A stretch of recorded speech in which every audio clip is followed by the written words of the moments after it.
Organizational resilience.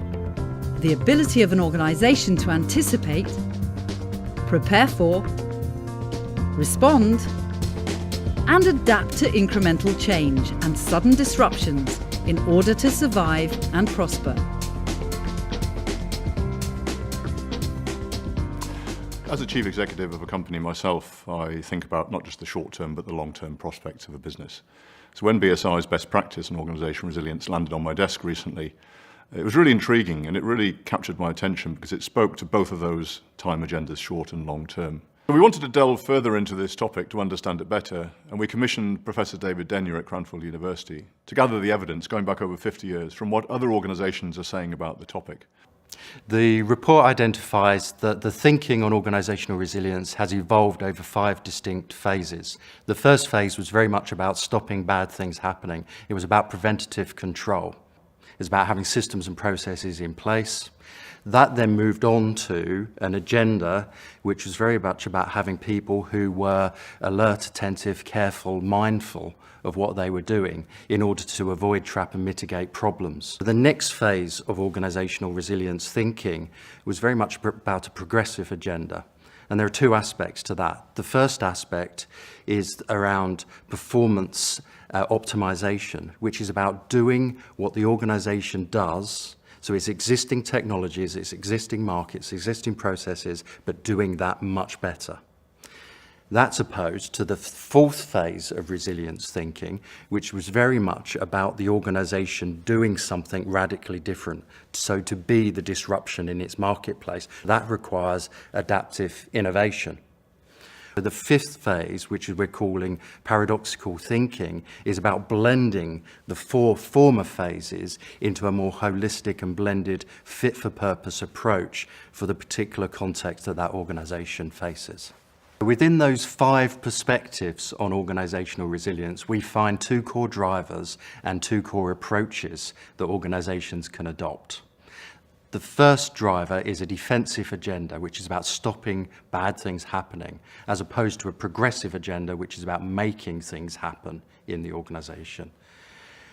In terms of approach, what we find is some organisations drive for resilience by trying to strive for consistency.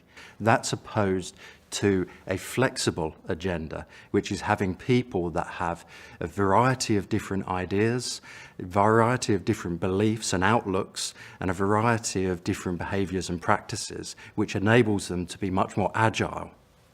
Now that creates 4 core quadrants. In the bottom left, we have the preventative control. That's about defensive agenda by being very consistent. So this is about putting defences in depth. It's about stopping bad things happening. This is opposed to the bottom right-hand quadrant, which is about mindful action.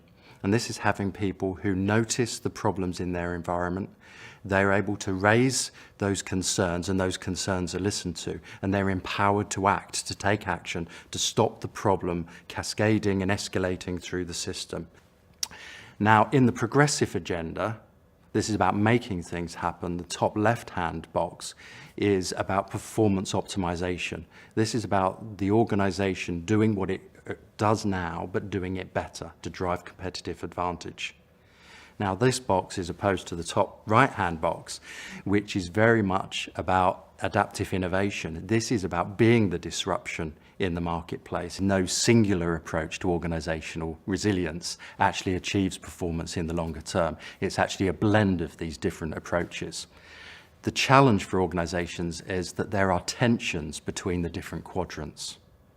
For example, when an organization feels a threat, it tends to retreat into the bottom left-hand box, which is about preventative control. So it puts more systems and processes in place, it controls resources, and it controls its people even more, which drives out the flexibility and the agility that it needs to perform well in a dynamic and changing environment. We also propose a new methodology, which is about how you achieve organizational resilience. And this builds on the 2 aspects of approach within the tensions model, the one on consistency and the one on flexibility. Now, existing approaches of plan, do, check and act, which many organizations know and have used, fits really well in terms of the consistency agenda. What we're proposing is the Foresight methodology to drive the flexibility agenda. The Foresight methodology has 4 aspects to it. The first aspect is foresight. Foresight's about anticipating the threats and opportunities that your organisation will face in the future. Insight is about understanding the present conditions of the organisation, what the situation is, and how people are acting. Oversight's about measuring and monitoring the system and having the checks and balances in place. And hindsight is about learning and learning from experience. The Foresight model is particularly useful for organisations that are operating in more volatile, uncertain, complex and ambiguous environments. Organisations need to be both consistent and flexible. That requires a blending of the plan, do, check, act methodology and the Foresight methodology. This really requires a shift of thinking from either or to both and that requires paradoxical thinking. The key finding of the report is that all organisations have an approach to organisational resilience that they think is effective. What this report identifies is that actually there are 4 completely contrasting and distinct approaches to organisational resilience, and that there's no one-size-fits-all. And actually, if you're preoccupied with one particular perspective on organisational resilience, that probably means there's some blind spots and some weaknesses that you're not identifying. I've gained valuable personal insights into this topic from reading Professor Denier's report, and I'd encourage everyone to read the full report to truly understand, for any organisation, the benefits that organisational resilience can build for them, not just today, but in the future.